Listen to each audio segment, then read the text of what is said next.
huelga, compañero, no vayas a trabajar. Deja quieta la herramienta, que es la hora de luchar.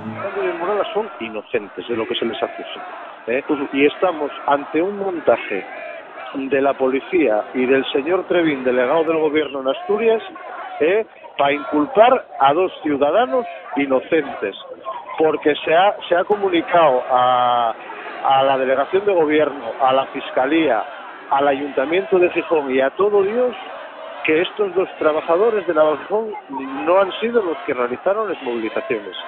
Es decir, que estamos ante una corrupción desde un estamento de poder para inculpar a dos ciudadanos que nada tuvieron que ver más allá de ser trabajadores y de luchar por los intereses de los trabajadores.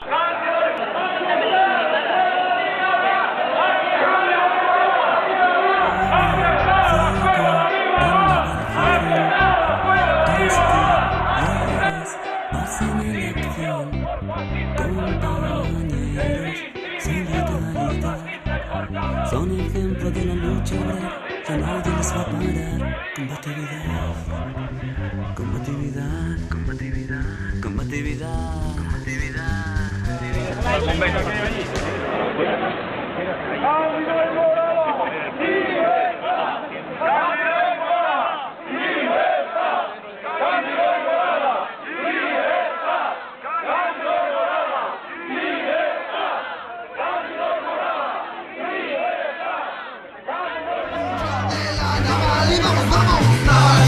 Naval, rebelión.